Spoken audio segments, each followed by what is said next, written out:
हवा में हल्की सी ठिठुरन थी। अक्टूबर का महीना था। रिया अपने कमरे में अकेली बैठी थी। जन्मदिन का केक उसके सामने मेज पर रखा था। मोमबत्तियां बुझी पड़ी थीं। उसकी उम्र आज 21 साल हो रही थी, मगर कमरे में सन्नाटा था। कोई मेहमान नहीं, कोई शुभकामनाएं नहीं, बस हवा की सरसराहट और दूर से आती हुई गीधों की चीखें।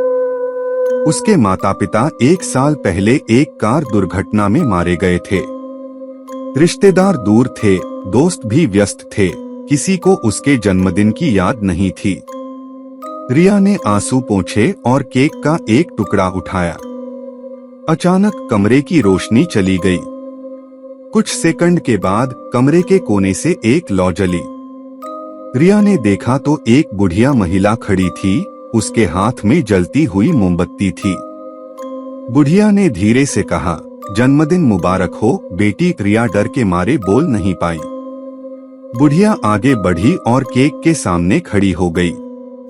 उसने मोमबत्ती को केक के पास लाया और धीमी आवाज में फुसफुसाया, एक इच्छा करो बेटी, मैं उसे पूरा कर दूंगी। रिया को समझ नहीं आ रहा था कि क्या हो रहा है। डर के साथ साथ उसके मन में एक उम्मीद जगी।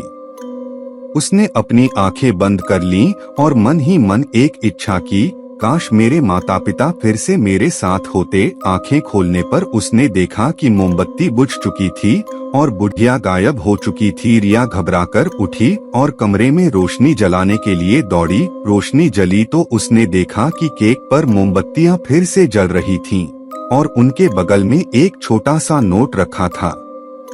उसने नोट को खोला और पढ़ा, तुम्हारी इच्छा पूरी हो गई है बेटी, लेकिन याद रखो हर इच्छा की एक कीमत होती है।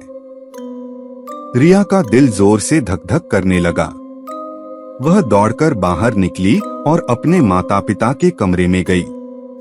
कमरे का दरवाजा खुला था। अंदर रोशनी जल रही थी।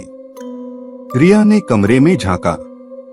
उसके माता पिता बिस्तर पर बैठे हुए थे। उनके चेहरे मिट्टी से सने हुए थे। उनकी आंखें खाली थीं।